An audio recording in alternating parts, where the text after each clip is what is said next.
If you're a business owner, you don't need us to tell you running a business is tough. Don't let QuickBooks and spreadsheets slow you down anymore. Now is the time to upgrade to NetSuite by Oracle, the world's #1 cloud business system. NetSuite gives you the visibility and control over your financials, HR, inventory, e-commerce, and more. Join the over 21,000 companies using NetSuite right now. Schedule your free product tour right now at netsuite.com/C-suite. netsuite.com/C-suite.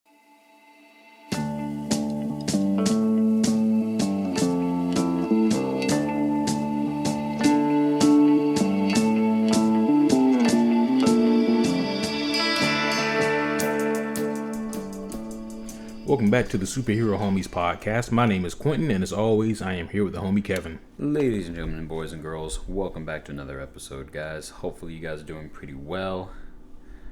Here we are, my friend. Another shorty edition. Coming back at you guys once again with another episode coverage of Harley Quinn. This time, episode 8, titled L.O.D. RSVP. Yep. Yes. Kevin, what you think of this one? Dude, this one tore me up, man. Good episode overall. The A plot was where it was at, you know. There was a lot going on with the A plot, a lot of exposure, a lot of cool detail hitting the story all at once. So right out the gate, this is the first episode that felt like a continuous part. Everything else was like an open one and done case. You know, this episode happened, story told, ended. Story told, ended. This is the one where the story didn't end, and it's fucking frustrating because I want it so bad, dude. It was told very well. And it was awesome how all the characters were depicted and how they carried the roles as the voice actors. But dadgum, it fucked me up, dude. I want the resolution. I'm not comfortable. How about you, man? What are your thoughts? Yeah, it seems like this is the first episode of what I'm assuming the first of 3 episodes that it's gonna follow like a streamlined plot. So it seems like maybe episodes 9 and I'm assuming 10 are all going to kind of curtail into like this one kind of big plot, maybe overarching the entire series even. That's kind of what it feels like. But yeah, this was a really good episode. Yeah. There was a lot of things happening here, a lot of cool things happening here. You know, if you've been watching the show from episode 1, you've kind of wanted this episode for Harley. Yeah. And this was a big moment, a huge chapter. And then we finally get it, yeah. So this was a really good one, I thought. But yeah, we can go ahead and get into the breakdown here. Yeah, man. Let's go ahead and jump right into that plot A. Yeah. So plot A, the A plot starts off with the crew. We see King Shark sitting outside of the Museum of Atlantis, and of course she's in swimming trunks because why the fuck not? And it's at this point where the crew, they pull off another big heist. They rob the Museum of Atlantis for Aquaman's jewels, which I'm sure is meant to sound as perverted as it is. Yep. And they make it back to the surface level, and as soon as they do, Aquaman meets them there. And this is like a very... How would you describe Aquaman here? Royal and pompous. Yes, a that's little the bit word. of both. Yes. Because he comes out of the water with this very just like... He's not at all your Jason Samoan. Jason Momoa. Momoa. Wow. Samoan Momoa is what you... Samoan Momoa. Holy fuck. My brain skipped a few beats, guys. Excuse me. I might need some caffeine. But, yeah, no, he jumped out of the water. Not at all like Jason, our boy, but instead kind of going back to the grassroots of the character being like, royalty, how dare you come into my ocean? Here, I am the one who's going to stop you. And he had that, like, full of himself attitude a little bit too that made him heroic but slightly dickish at the same time. You know, worthy to be on The Boys, the Amazon show for a little bit there. Nowhere near as gruesome though, because it was definitely more of a lighthearted comedy moment. Yeah, he was pretty great. He had a dolphin little sidekick there for a little while, and that was you know, totally Aquaman. Yeah, and he was about to turn like everything that Harley Quinn did over. He was about to flip their boat and bring his family jewels back. Until Poison Ivy and the Kelp. Yes. So I will say this about Aquaman, though, is that when he came up out of that water, or even when he was first introduced and we see him talking with his guards, like there was such like an air of almost arrogance or maybe even self-entitlement is what they were going for. It made him it was it was an interesting way to play the character, just because, obviously Aquaman is a superhero, but it's one of those things where we kind of have to play him like a pseudo villain for the sake of Harley and the crew, because obviously they're the ones that we're rooting for, this being her show.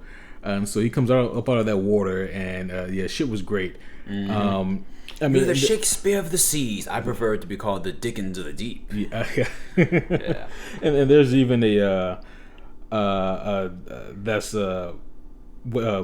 what your mom said joke that's thrown in there too on his behalf. And the shit was fun. I forget exactly what the joke was, and then he high fives his dolphin, which was also great.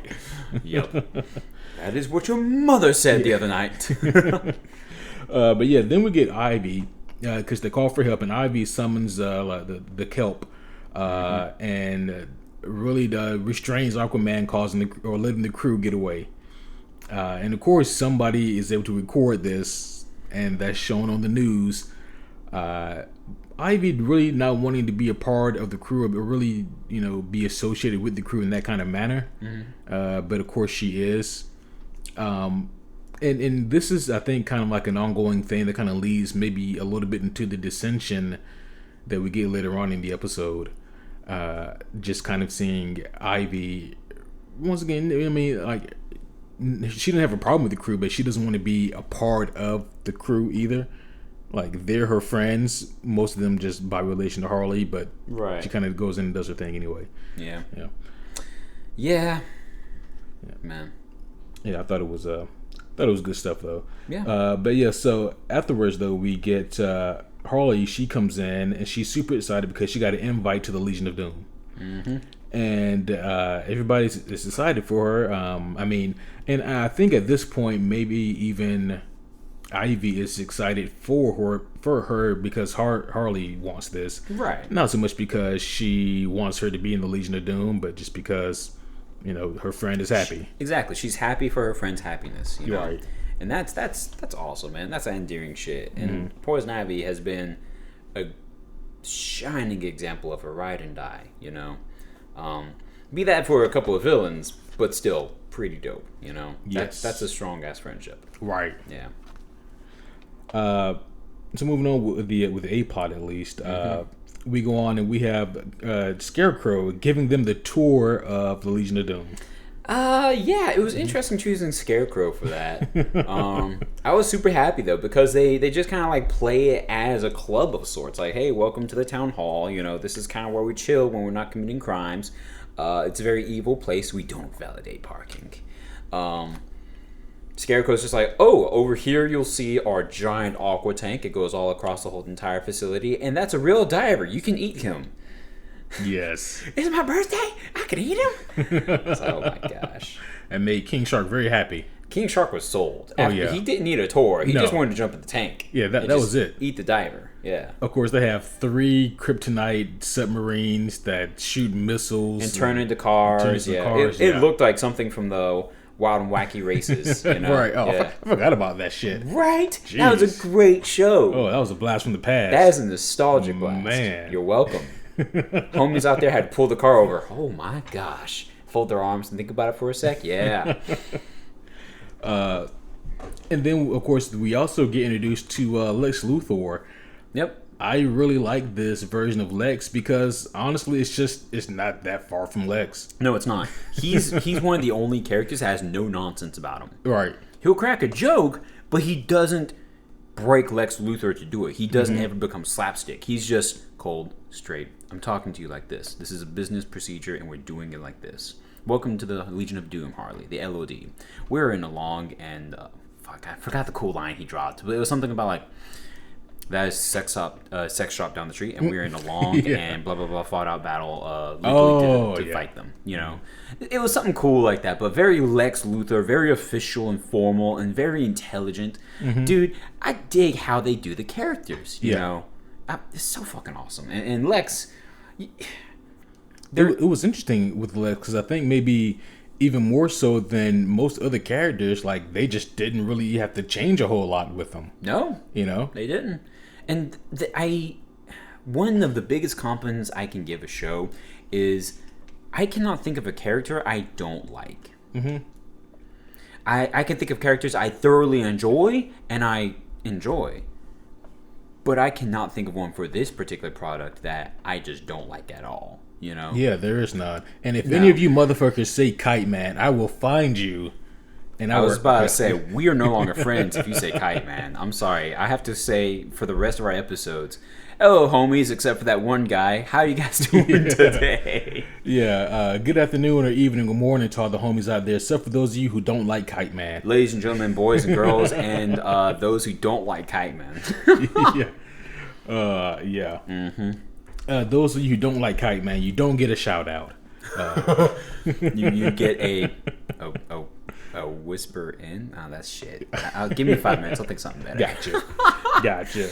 But no, Lex Luthor does a very Lex Luthor thing, especially in terms of this show. How he Poison Ivy kind of takes him aside. She flexes her powers and kind of restrains him. He shows really no intimidation by it, and he just kind of points out, yes, this is why we want you into the Legion. Of course, Ivy not having any part of it, though. Yeah, I mean, she said, how many invitations have I shot down from you guys? 147, you know? Yeah. She said, like, something crazy, like 1 million. He said, no, it was like 148. Don't be ridiculous. Yeah. And then, he drops the bombshell to her when he says, the only reason I invited Harley here is because I wanted you. And by the way, if you don't join, Harley doesn't get in. Yep. Very, very cool ultimatum that he presents. Yeah. Yeah. Because it puts Ivy in a bind. It does. Especially because one of her main we know her motives. We know plant life, Harley Quinn. Right. Probably those two tied on the same tier at this point. It's on and off on which days of the week it is. Kite Man after that. Yeah. That's it. That's all. It. That's it. Maybe Frank a couple pegs down, and then Frank right there. Yeah. Yeah. Frank the houseplant, remember. But yeah, that's it. Yeah. So the next thing we get is as far as the A plot goes, is that they all reconvene back at the Legion of Doom later on that night. For the what do they call it? I wrote it down. Oh, the Prospective Membership Night. There it is. Yep.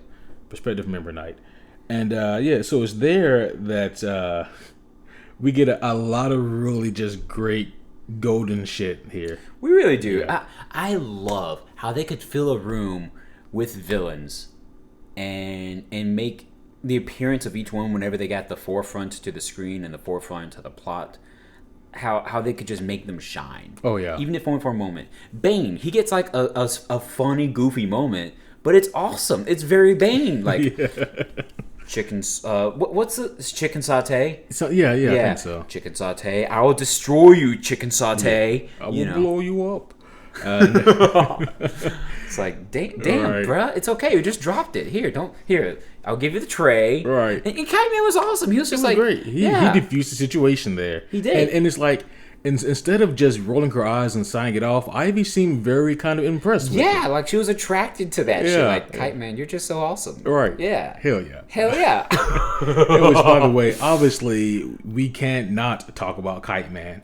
Right. So, yes. It's fuck yeah. It's like Kite Man, like he only had like a very minimal screen time, but he ate up every second he was on the screen. He dominated. Dude. Yeah. So it's funny because we see Kite Man and they do this very kind of like clever reveal where we can only kind of partially see him, and Ivy says, "Oh, Kite Man, did you get invited too?" And he goes, "Oh no, I'm out here working. I'm the help." Yeah, I'm here working catering. It's expensive being Ivy's boyfriend. Yep, but you're worth it. You're worth it. You're very worth it. Yeah. Yeah, that was great. And of course, that's what he was doing. That he was working catering. I love that he was so confident because there are other like I could think of like your sitcom plots where it's like the boyfriend has to take up like an embarrassing side gig, like Walter White washing cars or something, in order to help pay for shit. And it's like, oh, I can't let the girlfriend know. Yeah, that was also very good. Also, that was great. Yeah. In a different way, not in a comedic way, but in more of obviously a dramatic way. Don't get us started on Breaking Bad. I'm sorry, I opened the gates. Man, all right, we have to seal them again. We have to slow him again. Keep focusing, El Camino. We have to focus. Okay, all right. But yeah, no, he was just like gun ho, like, hey, what's going on, babe? I'm catering here. I'm wearing this ridiculous usher bow tie. Didn't care at all. Didn't give a fuck. He's just like, oh, hey, Ivy, how you doing, babe? Yeah, it's expensive being your boyfriend, but you're worth it. Yeah. It's like, you are so zen and centered. Yes. That kite made you a better man. And and he really got me thinking about something. And you know how, like, for eons, since literally the dawn of man, people have been wondering how in the world does insert any ignorant dumbass doofus that you see land a chick like that, and insert amazing, awesome, attractive chick. And it's like, how does one like that get one like that? And then it hit me, like, in terms of Kite Man in this show, he is so goddamn just dumb and just dumbed down that he's not aware enough to realize that maybe he shouldn't be so confident. But because of that, his confidence knows no bounds. It's like his wisdom and intelligence stats are so low. They're not negative. He's not stupid. Right, yeah, he's not. But he's so naive. And his charisma, charming, confident stats are so fucking high. That's like, you brilliant idiot. You fuck up and at the same amount, at the same equal level, succeed at every opportunity given to you. Mm-hmm. And it's so frustrating because it's like, dude, the girl came to your apartment, you were playing video games in a scruffed up, messy environment. In that moment, you got a girlfriend. Like, fuck you, dude. Fuck you, man. Not seriously, Kite Man, but fuck you, man. Come on. Some of us out here working for it, right? Personalities. Damn, some of us start podcasts and... We're not bitter. Kite Man, hell yeah.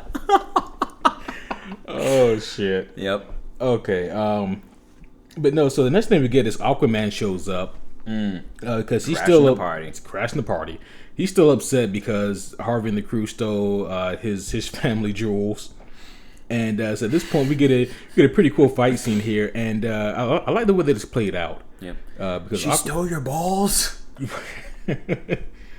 It's Sinestro. I can tell that was you. Yeah. No. You can't prove it. Yeah. Fucking Sinestro wasn't even like he was on the screen for like maybe a second in the background, like another shot. You don't even see him. Yeah. And you just kind of hear that voice. Just like the commentary above the Harley Quinn, I've come from my family. That monologue. Mm-hmm. I love the show, man. Yeah. But no, so what we get is a lot of the Legion of Doom attempting to take him down, and Aquaman is making light work of a lot of them. Mm-hmm. And it's Harley really using her ingenuity to kind of save the day as far as Ivy goes. Yeah. I liked this fight in particular because it showcased an understanding of the laws of physics when it comes to your characters and power levels, which is such a particularly cautious thing here, you know? For instance, bear with me on this example. Let's say you got Wonder Woman and an evil Superman fighting in some TV episode of a strange drama superhero series in the future. They're trading punches, and they're worthy punches because they're both super people. Mm-hmm. Now imagine if the next scene over, Batman, without tech, without kryptonite, without any augmentation, with bare mortal fists, he goes at Superman. Should you expect the same reaction against Superman that you do when Wonder Woman punches him? Yeah, no. Batman will knock him to oblivion. We all know this. But okay, no, wait a minute. Don't confuse our homies. You chose the wrong example for the wrong person. Okay, I'm sorry. Q. Walk it back. No. Okay, let's try this again. Walk it back. Let's try this again. Thor punching Hulk versus Captain America punching Hulk. There you go. We'll use that one. We'll use that one. There you Captain go. America can't do anything to Hulk. Good? Yeah. Exactly. All right. Q. We have some problems we got to talk about. I think we got a little bit of a bias over here. A little bit of a bias. There is zero bias here. A little bit of a bias.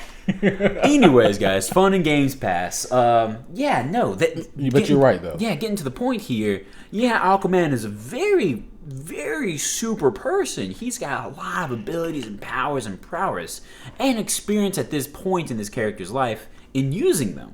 So he's just like flipping bad guys over. He's got super strength and freaking like boom, boom, boom, boom, reflexing against everybody. It's a great moment. Harley Quinn comes in there and she like kind of like tricks him up at first, but it was a ploy. And he's just like, oh, bang, bang, bang. You punch me in the face a few times.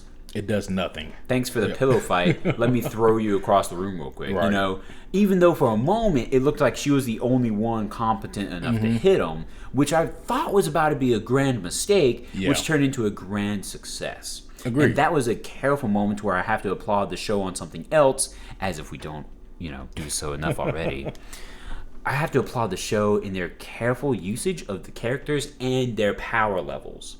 That sounds Dragon Ball Z, but hopefully, homies, you all get the reference there. You all get the idea I'm talking about there, Captain America fighting Hulk is less effective than Thor fighting Hulk, okay? Right. Thor, not Ragnarok Thor. I mean, but no, you are correct. I remember back in the episode where the Robin episode, the Nemesis episode. Yeah. In that episode, we really saw, Poison Ivy and Harley both struggle to keep up with Batman. And I thought that was a very well played out thing. And I was like, a lesser show would have gone a different route completely. Yep. Just because it would have been easier to have them, find a simple way to take down the Bat. First off, a lesser show might have ended it too quickly. It might not have really given us a true fight. They would have just said, oh, it's Batman, so we're just going to let him win. Easy. Well, this is her show, so I really doubt they do that. I thought, if anything, it'd be the other way around. That because too. it's her show. I could see that as well. Toss a coin, I guess, for this type of show. But yeah, no, I digress nonetheless. It's Batman. We already know the outcome of this. He doesn't lose, so blah, blah, blah, something of the sort. Like, oh, I didn't really lose. I just let you beat me so I can do contingency. But point being made there, they draw it out and they show us. They orchestrate the fight here, and that's really cool. Yeah, and it's kind of the same thing here with the Aquaman scene. But essentially, what happens is that he isn't beaten. The aquarium distracted. Yeah, the aquarium shatters, and he hears all the cries from the fish as he gathers them, and Bane stomps them in the background. Bane is just like listens to some DMX in the background, just like. He's going crazy going ham on the fish, like, yeah, fuck that one, stomp him in the nut. Yes. And then Aquaman is over there experiencing like Sarah McLachlan, just like, right. No, pufferfish, I got you, Yeah. And then I love how Harley was like, there's a YMCA pool down the block, and he's like, oh yeah, throw these saltwater fish into the chlorinated water. Yeah. Okay. I love that, because dude. Water is water. He wasn't salty about it. Okay. Well, we're done here. It's been fun. Please love me. But it's at this point. Also, during the fight where at the beginning of the fight where Kite Man is like, stand back, babe, I got this, and yes, it's who gets thrown through the window. It looked like Black Adam for a second. It may have been Black Adam. Who'd you think it was? I don't remember. It was black and yellow, which made me think Black Adam. Yeah. I legitimately don't remember who it was. Yeah. I just remember a body being thrown through the window. Yep. And then, of course, Kite Man running in to help, and with the kite up, he gets blown away immediately. Like, oh no, crosswind! as he's blown away, I love how the next thing wasn't, well, that was useless. It was, did he just call you babe? Yeah. We saw that in the trailer, actually, and that was awesome for this, yeah. What we didn't see in the trailer is how vehemently Ivy defends Kite Man. Mm-hmm. She defends his honor, and when he's not there, like, that's a good sign for you, bud. That is. Yeah, like, Kite Man, you son of a bitch. you making me salty. All right. But no, so after Aquaman leaves, we get the Legion of Doom induction. Where Lex Luthor stands up at the podium and he's about to announce who the next inductee. Now here there was some climax because previous to this, Lex pulled Poison Ivy aside again and said, "So, have you made up your mind?" Are you going to be inducting yourself and Harley into the Legion of Doom, or will we be giving it to who was the other villain? KG Beast. KG Beast. Yeah. Yeah. Yeah, and we don't see the answer there. We don't see what she says or how she responds. Right. It was a great write-in to help build the tensity for this moment, because as they're slowly breathing it in, Ivy's freaking out like, okay, wait, no, Harley, wait. They're waiting because all the like verbal cues make it sound like KG Beast, and you're just like, this person is a machine of a villain. Harley, look, and she's building up, and all of a sudden she gives us the sad reveal, the honest reveal, because her character's always been honest. So all of a sudden, just like, Harley, they only invited you to get to me. Yeah. And it came out not even hard. It just came out honestly and openly. And Harley reacts to it, of course. Yeah. Yeah. I mean, can't blame her. I mean, I feel like most people would probably feel some type of way if someone says something like that. Like, hey, man, just so you know, you only got this because of me. Right. You know, it's a very pompous statement. It is, like, taken the wrong way, that can sound like a very assholish thing to say. Right? You know? Yeah. I mean, like, how should anyone take that? I mean, so it was very well played by Luthor. Yeah. And the response was very well played because Luthor actually called Harley's name. Yeah. So Harley was the one who was inducted. Yep. Very clever ploy. And of because course it worked in his favor either way. It did, because this was the chick who just apprehended and got rid of Aquaman and protected the L.O.D. Yeah. So it's like, oh fuck. I mean, it's gonna be hard to deny her that now. Right. Yeah. Even though theoretically there were probably half a dozen members there that could have taken him down. Fucking Reverse Flash was there. Right. That's true too. Reverse Flash was just like, I'm not doing this shit. Yeah. I guess if it was Black Adam that got thrown out, he just went for a cruise. He could have came back and fucking. Yeah. He just said, I'm a little hungover right now. I'm not in the mood for this. Black Manta knows him better than anyone there. Black Manta actually tried to step up on him. Yeah. But he was dumb. It didn't work. Yeah. Yeah. He did not bring his Mortal Kombat skills tonight. Not at all. Yeah. Oh man, but no. So is Black Manta in the Mortal Kombat or the DC Universe combat games? What the fuck is Injustice? Yeah. Yes. Yeah.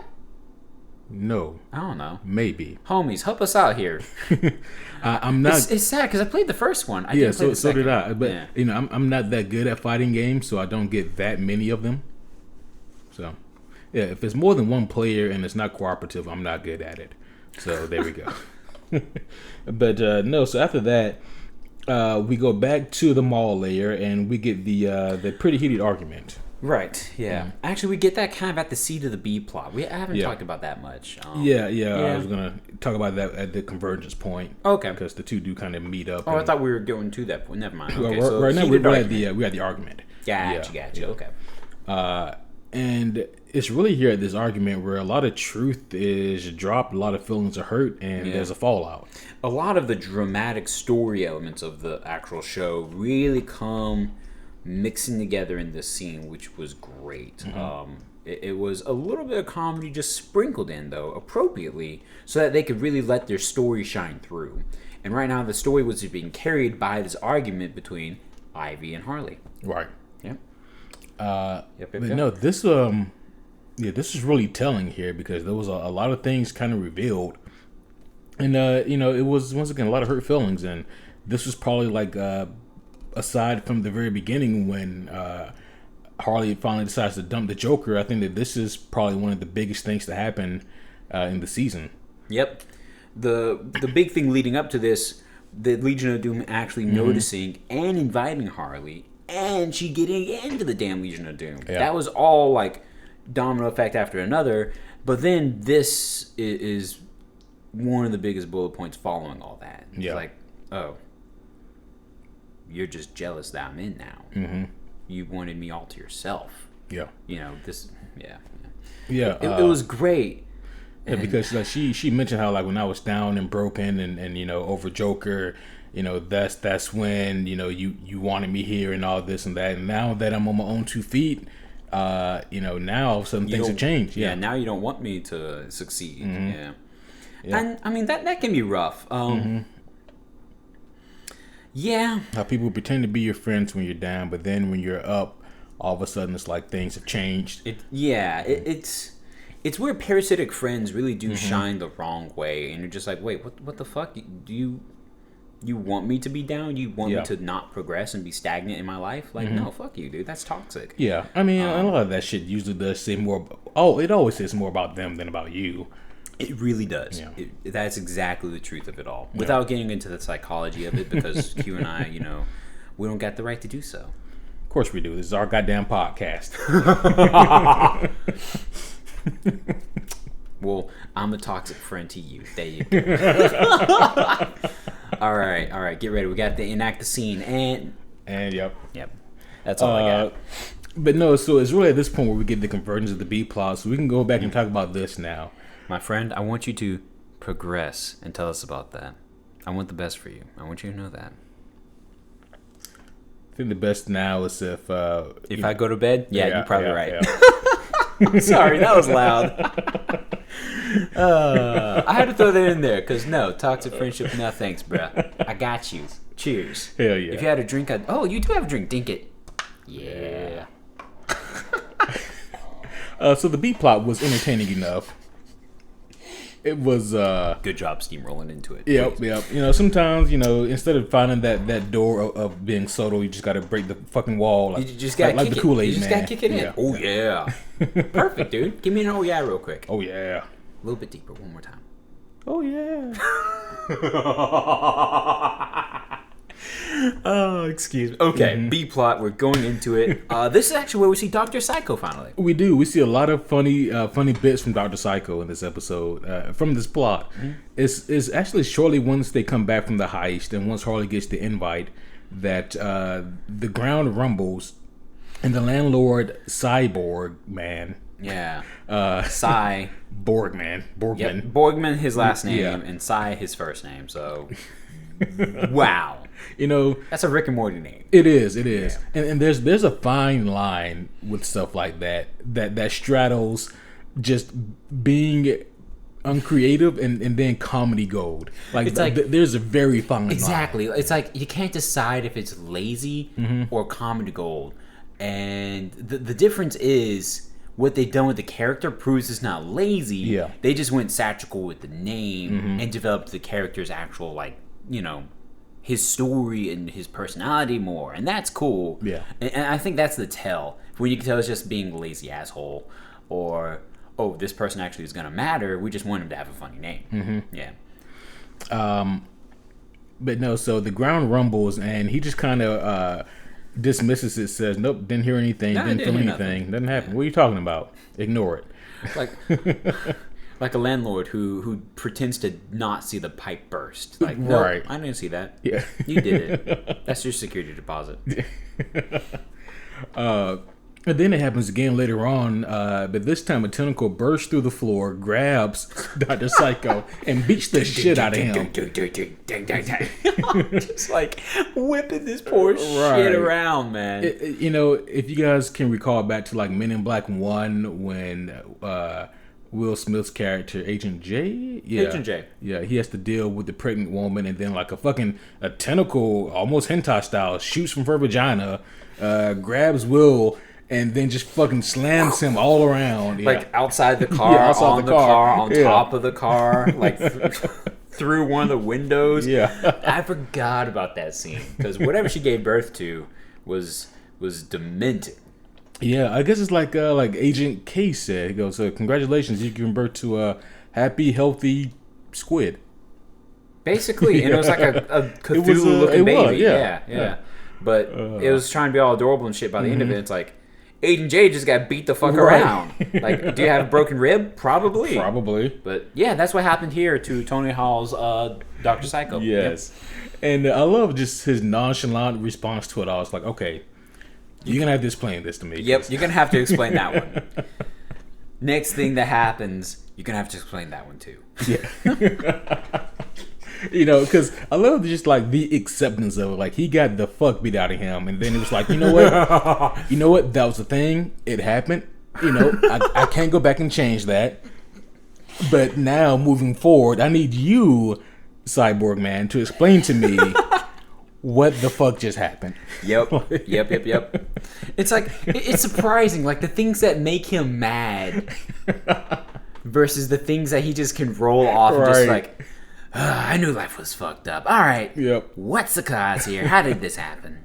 And, you know, I can definitely say this, like, really about everybody in the crew, every main character in the show that we see virtually every episode. Like, I wouldn't be surprised if, like, if for all the guys that have, you know, their own comic lines, for them to maybe get like a slight boost to the comic sales, man, just because there's so much fun here in this series that, Right. you know, so hopefully they do get that kind of boost in sales. I would love to see a comic based off the show, actually, where we continue some adventures, just like some misadventures, really. Yeah, with that'd be fun. This renditions of Daggum Clay and Dr. Psycho and the whole gang, dude, and even Cyborg Man to become an official canonical character. That'd be dope. That'd be fun. Yeah. But no, so it's after this point where Cyborg Man and Dr. Psycho, they're going down to the basement, and we get the story of how Cyborg Man and his sister were CIA agents, and you know he was. We get it's almost like a very streamlined, very fast and loose style origin telling of what happened with the sister. You know, Cyborg Man was telling the story as if he was the wolf from Pulp Fiction. I'm the cleaner. You call me, I come and get it. Yeah. Ocean floor, check. Volcano, that's true. Check. Yeah. He was the wolf. Yeah. Wow. And then he just asked for a monkey Cthulhu. Yeah, because you know who doesn't need one of those? Oh, yep. It looked like something from Umbrella Academy. Yeah. That image of that half monkey, half squid was terrifying. Even though it was only a cartoon drawing, it was still like, what the freak is this? And then, of course, we see the origin go on, and his sister accidentally gets trapped in the contraption, and the monkey escapes and hits the button, fusing her with the squid. Classic Jeff Goldblum fly story. Yes. Yeah. Oh man, the fly. The fly. Yep. Yep. And then that kind of explained that, and then you know what that doesn't explain though, and this is kind of going off the beat plot. It doesn't explain what the fuck happened to Cyborg Man. No, because he was a CIA agent, but they show him with arms and legs, not he wasn't robo always armed and stuff. Yeah, and you think he could get like a more fitting robot limbs. Right? Like his limbs are huge compared to him, who's just sitting in the wheelchair, one arm like, you know, jacked up, one arm normal human. Yeah, no. So like, what do you do with that thing? Yeah. Like how does like the muscles in your back and shoulder and chest operate that? You don't have the strength to move that arm. Oh shit. Anyways. Yep. That's what the wheelchair's for. That's what the wheelchair's for. So we get at this point, the entire floor caves in, and kind of that's the convergence point of Harley and the gang dealing with Cyborg Man and his sister. And I'd love the cliff notes that Dr. Psycho gives to the gang, filling them in like 20 seconds flat. Not even that, maybe 10 seconds flat. Here's the short version. And then after that, I love the line he also drops, man. He goes, "All right, I'll be your whoopee," referring to the movie Ghost. That shit was great. And he even complimented Ghost because everyone looked at him like, "What the fuck?" Yeah. And that's exactly what he does. He becomes the medium for this situation here. Yep. And kind of translating the growls of the tentacle monster. Your sister says that she's upset not at the fact you turned into a tentacle monster, but that you left her. And it was kind of how'd you feel about this tying into the 8 plot? So it was so loose and it was so barely related. Like it was only a few lines of dialogue that really plastered on. But a show like this got away with it, you know, because the tentacle thing, I mean, leading up to it, it was all just like weird, funny gimmicks to distract us temporarily from the main plot, you know? Yeah. But at a certain point, they turned it off and wrote it into the main story to support kind of like the moral of the lesson, the thing you're supposed to learn. And moral of the lesson? That's a phrase. Well, I made it. It is now. Yeah. I meant what I said. We'll roll with it. I said it. But yeah, that's kind of what they do. They use this B plot to just barely support the A plot, but it's enough. It's also strong enough here, you know. And that's all I needed, you know. Yeah. It was silly, but the show's being silly, so hell yeah. Yeah. Yeah. So yeah, it worked. It worked for me too. I'm glad. Yeah. And then it's at that point really where Harley kind of realizes that, you know, the fight she had with Ivy really isn't worth throwing away their entire friendship, and that, you know, maybe she should try to reach out. And we kind of see Ivy thinking the same thing on her end. I'm glad to see. It looks like she got the old apartment back at least. Yeah, that's true. I mean, I guess like no one else was there, and they're all kind of friends with Cyborg Man, so why not? True. Yeah, it looks like she got the old apartment back. Either that, or she really cleaned up Kite Man's place. Yeah. What was his friend? What's his friend named? Bill. What was his friend Bill think about that? Or his roommate Bill? You know? Yeah. I don't know. Oh no, Ben. Oh, was it Ben? Okay. Ben, yeah. I think the roommate's Ben. Okay, because I knew he made like a joke about dildo about out of his friend's name. He may have called him. I don't remember, but yeah. Anyways, it's like, hey, how do you feel about this, sir? Your roommate is a villain, and he's dating a super villain. Yes. Yeah. Like a legit super powered villain. 147 invitee to the Legion of Doom supervillain with crazy ass cool powers. Yeah. How would Ivy feel? Okay, in this hypothetical, okay, well, let's say that you were Kite Man in the situation, and you got the date with Ivy. Ooh, you take her out to eat and all that. I mean, if you come back home the next morning with like poison ivy all around your face, and I know what happened. I know you got some cunnilingus in last night. But anyways. And I know that you've been playing in the flower garden last night. Yeah. Oh, yeah. But anyways, let's say that you. Oh yeah.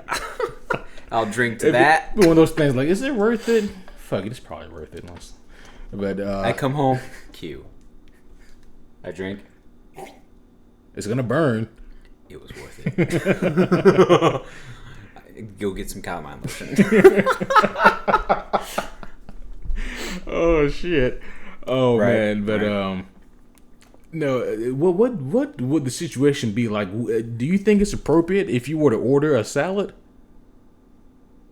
or do you think it's more appropriate if you just have like a carnivore diet? So I was thinking about this earlier today. Actually, I was thinking about Poison Ivy's diet. Like, so she doesn't. Vegan? Is she vegan or vegetarian, or does she just eat? She doesn't technically need food. Because she considers herself more plant than human. So she can photosynthesis. Yeah. So she can live off that light. Okay. And carbon dioxide. Yeah. And water. Which is funny because we see her drink coffee a lot. Yeah. Yeah. So what's the appropriate food to eat in front of Poison Ivy? But maybe probably not. I don't know. Do you eat? Probably not any kind of foliage or leafery.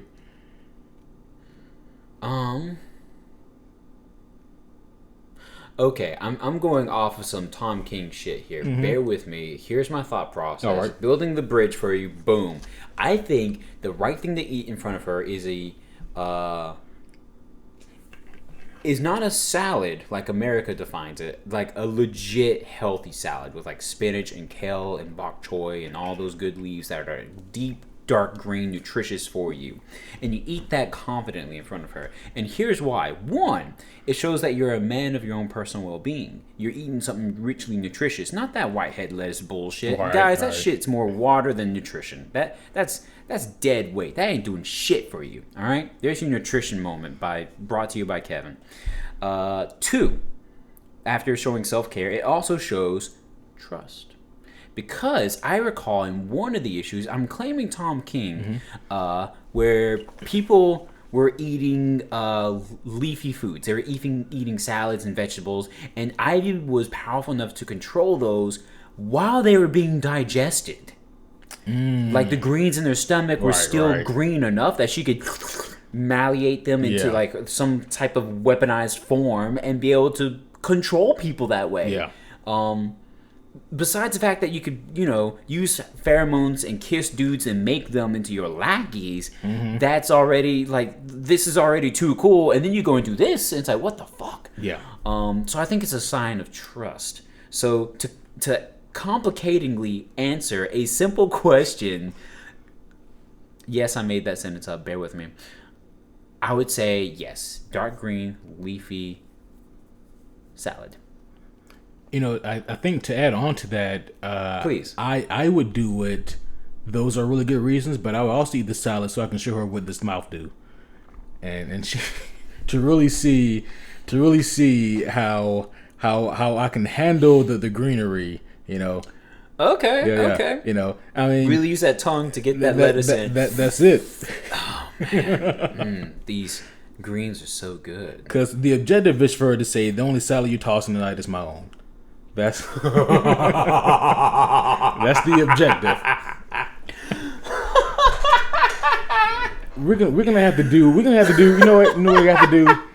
We're gonna have to do like the most misogynistic episode now. Where we talk about how you date different supervillains. Like we're gonna. I love that idea. It has to so be done. Fucking much. Has to be done. It wouldn't have to be misogynistic. We could also open the floor to like, okay, and how would one of our female nerd friends out there date a Lex Luthor? Something like that. Or an Aquaman. How do you have a relationship with him? I don't know. Yeah. I haven't thought about it. We're gonna need a female homie on for this one. We really are. Yeah, That'd be dope. So we can do this thing from both angles. Actually, that would be great because they would be able to think of things that you and I just couldn't. Yeah. Because sometimes guys can be dumbasses. So a la Kite Man, and that brings us back around full circle. Brings us right back into this parking spot. I want more Kite Man. But no, like we're legit gonna do this episode now, guys. It's a thing. Yeah, I like this idea a lot, actually. Yeah. So yeah, we're gonna put a stop in the poison ivy thing because we're gonna save the rest of it for later. But no, going back to the B plot, A plot convergence though. It's also at this point where Cyborg Man realizes that, you know what, you're right, I've been mistreating my sister, I love you, blah blah blah, and then he releases her and she immediately murders people. She acts like freaking Kraken released on the city, flipping cars and shit, and one guy at one point goes, "Oh, I'm in her mouth, and it was great, dude. Looking like an arm fly by. Well, first off, before that we get a very like slapstick, hilarious, like endearing, heartfelt moment where it's just like, "Sister, I'm so sorry," and everybody in the room is crying because it's just like a true moment. That's one of the moments of real humanity and honesty between you and your squid-made sister, and everything's just not this fucked up in the moment, and then all of a sudden she gets to leave and. Oh, it quickly got fucked up. Oh no, this went south very quickly. Oh gosh. Yes. She's throwing shit. Fires is starting. People are dying. She's Yes. eating them. Oh gosh. Just here. Just close the door. And just close the door. Oh yes, Yeah. that was great. If you can't see, then it's not happening. Everybody knows that.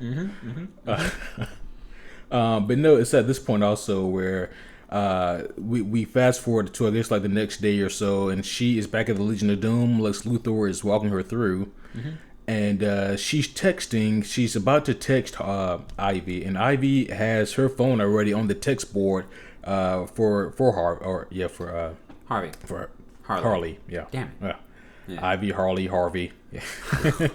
She did pick up a Harvey license plate. She did, yeah.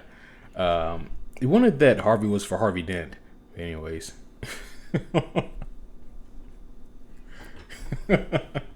I drank water at the wrong moment again because my mind was just blown. Like, I did not even think about that. Also, how do you date a man like Harvey Dent? Because, anyways. Every villain also in the souvenir gift shop is looking at Joker as he walks around and looks at the name license plates, and they're all just like trying not to look like they're looking, but they're all like intensely paying attention to like which one he's about to pick up. Yeah. And he's just like brisking through and walks away. Yep. We don't know his name. Yeah. There you go. But it's also at this moment where Harley, she decides to not send the text message. Instead, she erases it, as she begins her new life as a member of the Legion of Doom. But as soon as she walks through the door, Luthor says, "Oh, there's someone here who wanted to speak with you or meet with you." Mm-hmm. And of course, it was Joker. First off, was there a Joker statue in the opening hallway to the Legion of Doom? Because I feel like he's one of the OGs that would deserve should one. have been. Did Luthor have a statue? Luthor had a statue. Yeah, the Joker should have one then. Exactly. Yeah. Done. Yeah. Yeah. I mean, he's one of the most outstanding villains of the Legion of Doom. You know? Yeah. He's done more damage, I would say. Luthor became president, and we see how dangerous that can be. Mm-hmm. Anyways, and that's where they end this one. And that pissed me off, guys. Homies, you have no idea. I reacted on the couch like, no, I'm not done. You have to give me more. You can't leave me on this shit. This was like we talked about earlier, much earlier in tonight's episode. This is one of the moments where it became a continuous story and not just a one and done like every other episode prior. There was no comfortable, sad, whatever ending to this. There was just, a TBD, to be continued. And I love that because it shows developing and it's growing. It's maturing for this. But I love the story so much that I want more. I'm not waiting till next week, damn it. I want my fucking show right now. Quentin, we talked about this. We did talk about this, and I want it now. There is nothing that can be done, Kevin. Homies, this show is so fucking good, right? Oh my gosh! I tell you what, Kevin. If you watch an episode every day, okay, by the time you get back to here, it'll be time for a new episode. If I binge the show every day, all the time. Okay, I was about to say that's a really damn good show. If that's the reaction I give, but for this one. Yeah, I'm definitely watching this shit again. Mm-hmm. This whole show, guys, has been awesome from top to bottom. At this point, I have entire faith that they're not going to fuck up the ending. Of course, I'm always holding my breath because I care about my products that much. But this has been such a strong product, guys. Yeah. It's been such a great show. Harley Quinn, big fat ass thumbs up. On a super odd technicality, there's a strong chance that the Harley Quinn animated TV show could win Best Comedy at the Homies for 2019 and 2020. Probably, yeah. Off of the same fucking season. Wow. It's true, because half the season belonged to last year. Yeah. And do you think we're only getting 10 episodes? It sounded like that's what you said earlier. But that's what I'm assuming. I mean, 10 is a comfortable number, so I'd buy it, you know. DC Universe did do 12 with our Titans recently. That's true. I don't know how much... They can kind of do it the way they want to, I guess, yeah. Yeah, I don't know how they would fill 2 more episode slots. What you predicted earlier felt pretty good. I could see it, don't get me wrong. Right. And would I buy 2 more? Fuck yeah, I'd buy 2 more. But...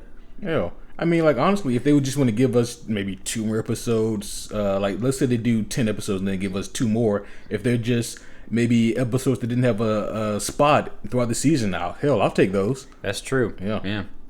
Just like weird ass continuing misadventures. Yeah. It's like we can tell when the season actually ended. Like you can tell when the story like came and climaxed and then came back to this like big dramatic point. Mm-hmm. And then these are just other fucked up misadventures of like Poison Ivy and Kite Man. Yes. I really hope that their relationship picks up steam.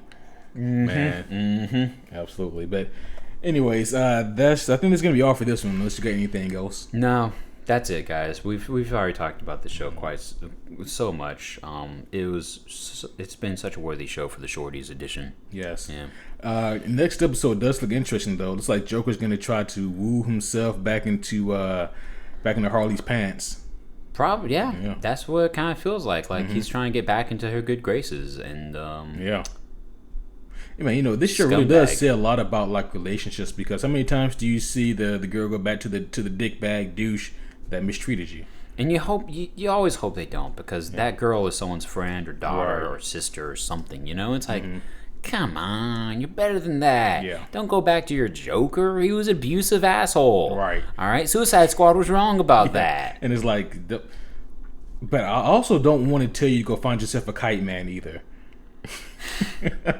I kind of do, actually, because I want the Kite Men to rule the world.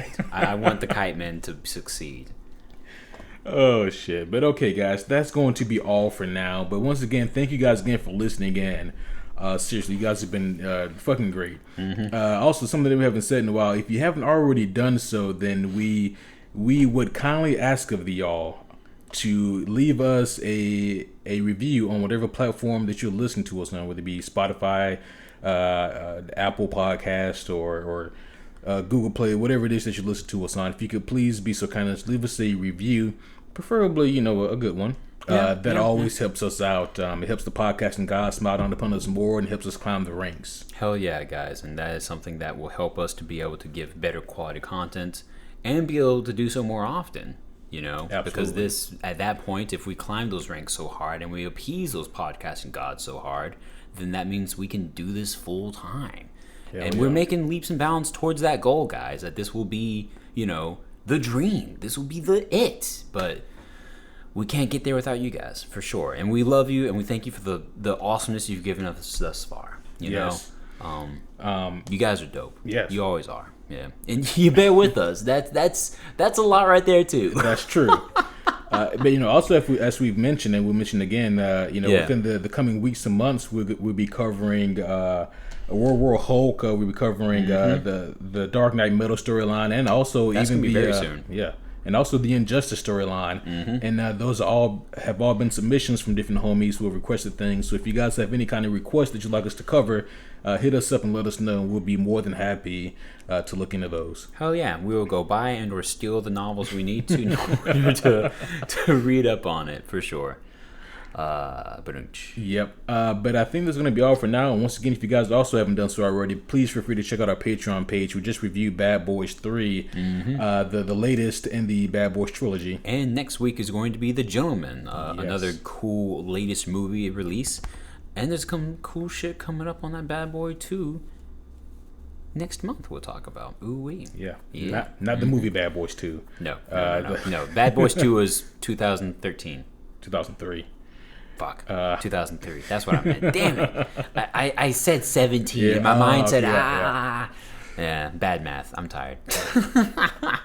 Homies, thank you guys again. Absolutely. But if you guys have any kind of questions, comments, gifts, thirst, food supplies, then hit us up at superherohomies@gmail.com or any of our social media outlets. We are always active and live. Thank you guys again. And Q just mentioned the Patreon page. Real quick, the last tag there. $1 gets you most things. $3 gets you everything.